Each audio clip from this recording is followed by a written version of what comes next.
Naitwa George Mwinami.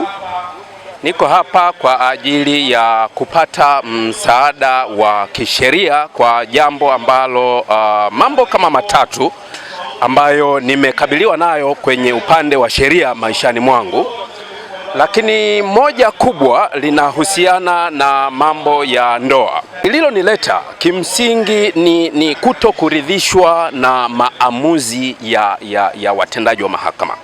Sheria ukizitazama kwa kina, sheria zilizotungwa kutetea wanawake ni kama zilitungwa na wanawake wenyewe, halafu wakazipeleka mezani kwa serikali wakaanza kuzitumia pasipo kuona madhara yake kwenye jamii ni nini. Sasa kibaya ilivyo ni kama vile sheria zile zinamkomoa mwanaume kwa kuoa.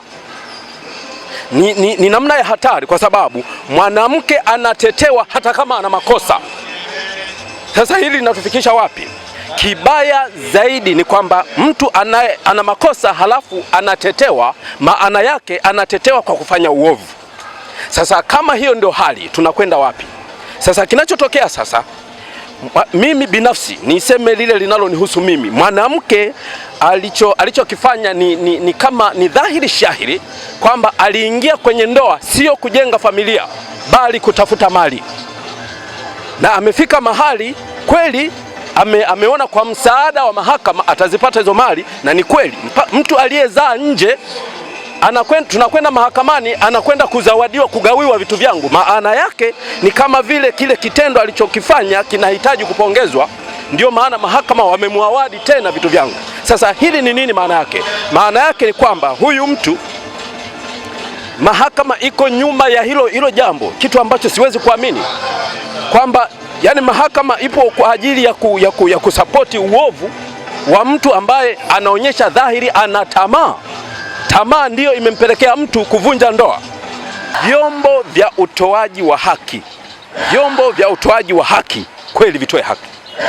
Na ninawashauri vyombo vya sheria pamoja na mwanasheria mkuu wa serikali pamoja na jaji mkuu wajiulize kwa nini watu wengine wanauana nyumbani hawapelekani mahakamani.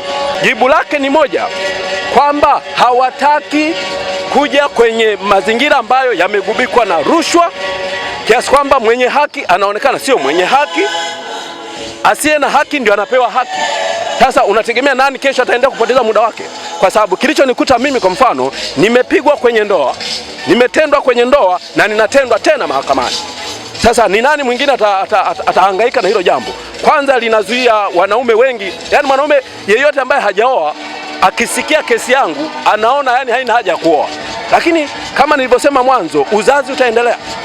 Sasa uzazi utaendelea kama ilivyo sasa, mabinti wanazaazaa mitaani, ndivyo itakavyokuwa. Habari ya kuoana, mtu anaona anatoa mahari, halafu kumbe anaenda ametafuta simba, anakuja kumfuga simba ndani, anaona bora asioe kabisa.